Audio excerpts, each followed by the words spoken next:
Salam sejahtera sahabat restorasi jiwa. Saat ini kita akan membahas hukum korespondensi. Apakah kehidupan kita terasa berbeda dari apa yang kita dambakan? Apa respon kita pertama kali saat kita menghadapi tantangan hidup? Apakah kita introspeksi diri atau ternyata kita lebih sering menyalahkan orang lain dan lingkungan sekitar kita dan faktor eksternal lainnya? Mari kita pahami cara kerja hukum ini dan ciptakan kehidupan hebat yang kita impikan. Dan kita simpulkan di akhir pembahasan. Pembahasan ini sangat penting, siapkan alat tulis atau bisa Anda dengarkan secara berulang. Sahabat restorasi jiwa, dengan prinsip dasar bahwa pola, hukum, dan hubungan yang sama yang ada di tingkat makro juga ada di tingkat mikro. Dan begitu sebaliknya. Dengan kata lain, sebagaimana di dalam, begitupun dengan di luar. Seperti di atas, begitu pula yang terjadi di bawah. Dan atau sebagaimana pencipta, begitupun dengan yang dicipta. Segambar dan serupa dengan perbedaan dalam skala makro versus mikro. Jadi, menurut hukum korespondensi bahwa keadaan kita adalah cerminan dan refleksi dari batin kita. Artinya, untuk mengubah situasi kita sepatutnya merenungkan dan memeriksa diri kita terlebih dahulu. Hukum ini dapat digunakan untuk membantu diri sendiri untuk melakukan perubahan dalam kehidupan dengan memperbaiki pola yang ada di dalam diri kita. Saat kita mampu memahami dan mengaplikasikan hukum ini, maka saat itulah kita telah mengambil posisi siap melakukan perubahan untuk mengubah realitas kehidupan kita menjadi apa yang kita dambakan, dan sejatinya itulah hakikat penciptaan kita. Hukum korespondensi ini bekerja selaras dan harmonis dengan hukum-hukum alam semesta lainnya. Namun, sebagian besar kita mengabaikan kekuatan hukum ini karena sering digaungkan adalah hukum ketertarikan atau the law of attraction. Bahkan, sejatinya, hukum korespondensi ini adalah hukum yang paling kuat. Dalam pembahasan kita kali ini, kita dalami lebih jauh tentang hukum korespondensi dan mengidentifikasi bagaimana kita dapat menerapkan prinsipnya untuk kehidupan yang didambakan. Sebagaimana prinsip-prinsip dasar hukum korespondensi, seperti di dalam begitu di luar, seperti di atas begitu pula di bawah. Sederhananya, kedua kutipan itu berarti bahwa realitas setiap individu cerminan dari apa yang ada di dalam diri kita. Apa maknanya? Yuk kita dalami. Jika realitas fisik dan fakta kehidupan kita dipenuhi dengan kekacauan, kesengsaraan, kesedihan, dan ketidakpuasan, itu menggambarkan diri kita. Jika kita memiliki harga diri yang rendah, merasa tidak berharga, atau selalu marah penuh kebencian, maka realitas kita akan mencerminkan kekacauan yang sama. Namun itu bukan yang terburuk. Bagian terburuknya adalah kondisi itu dapat terus melahirkan siklus yang sama. Semakin buruk perasaan kita di dalam, semakin buruk pula realitas kita. Itu dapat terus memicu api yang sulit dipadamkan. Kita terjebak dalam lingkaran setan yang terus semakin kusut dan berulang dengan pola yang serupa. Bagaimana kita mengubah siklus itu menggunakan hukum alam semesta? Dengan sadar melakukan perubahan paradigma total. Tingkatkan wawasan dan pemahaman. Latih pola pikir yang dapat merubah perspektif dan sudut pandang. Tumbuhkan menjadi keyakinan dan perilaku yang pada akhirnya dapat mengubah seluruh hidup dan kehidupan kita.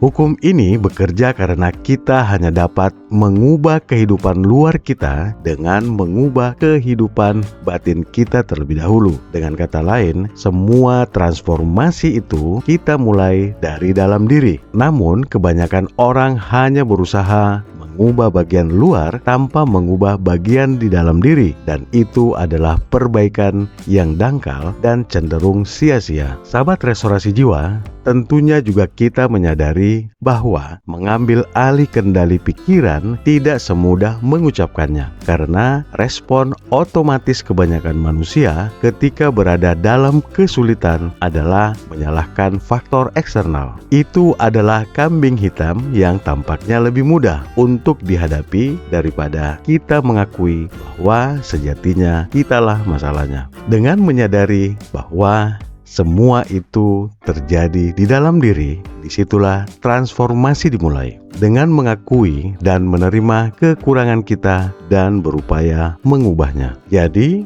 bagaimana kita mengambil alih kendali pikiran kita? Langkah sederhana adalah lakukan secara bertahap dan latih kendalikan pikiran kita, dan kita akan memiliki kendali selama sisa hidup kita. Jika kita fokus pada hal-hal yang kita inginkan dalam hidup kita, maka secara otomatis hal yang sebaliknya akan semakin menjauh. Dengan begitu, secara perlahan proses hidup kita akan mulai terbentuk seperti yang kita inginkan, dan kita dapat membangunnya untuk mewujudkan kehidupan impian kita. Untuk cara program kembali pikiran, telah kami buatkan pembahasan khusus dalam judul Cara Program Ulang Pikiran Bawah Sadar. Silakan Anda dalami. Sahabat Restorasi Jiwa, hukum alam semesta dan prinsip di balik hukum korespondensi menegaskan bahwa keberadaan kita adalah 3 dimensi, fisik, mental, dan spiritual, perlu diselaraskan dalam komunikasi yang harmonis untuk menikmati kehidupan seutuhnya. Bagaimana menerapkan hukum korespondensi dalam kehidupan kita? Dengan memahami secara mendalam bahwa prinsip dasar hidup korespondensi, maka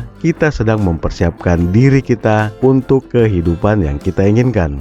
Fokus, beri atensi dan perhatian lebih kepada apa yang kita pikirkan dan bagaimana perasaan kita. Berlatih mengamati keadaan emosional dan spiritual kita akan membuat kita mulai melihat pola yang perlu kita ubah. Jika perasaan negatif muncul, termasuk rasa ketidakberdayaan dalam menghadapi situasi kehidupan, maka mundurlah dan lakukan perenungan mendalam. Lakukan kontemplasi, evaluasi diri secara menyeluruh rangkaian perjalanan kehidupan, sembari memberikan afirmasi atau penegasan positif sebagai hiburan untuk memberi motivasi kepada diri atas mental block dan keyakinan yang membatasi. Perlahan ambil kendali, ambil tanggung jawab, dan tanamkan keyakinan yang membangun. Sadari bahwa pemikiran yang positif dan benar menciptakan kehidupan yang baik. Berterima kasih atas seluruh rangkaian perjalanan kehidupan satu persatu tanpa terkecuali.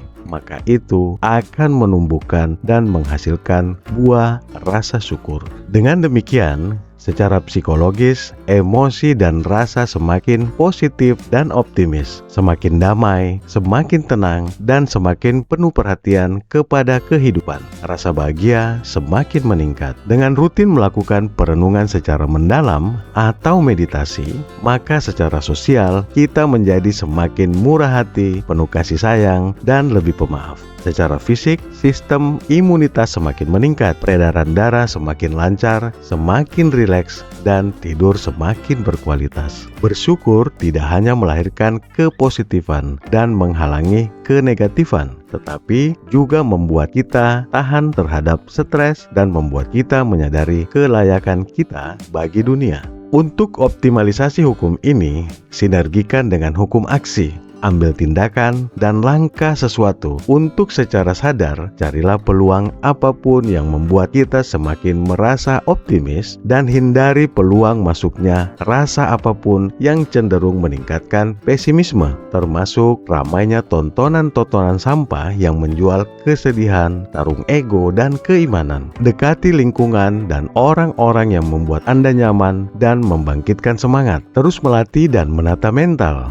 ego dengan pemahaman yang membangun. Lindungi pikiran bawah sadar kita. Sahabat Restorasi Jiwa, kesimpulannya adalah kita perlu selalu ingat bahwa apapun kepercayaan dan keyakinan yang kita pegang dalam kesadaran, maka kita merefleksikan dalam realitas kehidupan kita. Inilah yang harus kita ketahui, bahwa pikiran bawah sadar sulit membedakan antara kenyataan, keyakinan, dan ilusi. Secara khusus, pembahasan tentang pikiran sadar dan pikiran bawah sadar telah kami buatkan tayangannya dalam judul Dasarnya Kekuatan Pikiran. Sahabat Restorasi Jiwa, untuk membuat hukum korespondensi bekerja, kita perlu mengevaluasi introspeksi perasaan di dalam. Merasa buruk di dalam akan membuat kita memiliki kenyataan yang tidak menyenangkan. Begitupun sebaliknya, dengan rasa bersyukur, penuh sukacita, maka kita mewujudkan hal yang sama dalam kehidupan kita. Damai di hati, damai di bumi. Demikian tayangan kami, senang jika bisa bermanfaat. Terus dukung kami dengan cara terbaik yang bisa Anda berikan. Lanjutkan pada pembahasan hukum-hukum selanjutnya agar semakin komprehensif dan holistik memahami keinginan semesta pada kita semua. Kasih karunia Tuhan yang Maha Kuasa menyertai kita semua. Terima kasih, ya dan amin.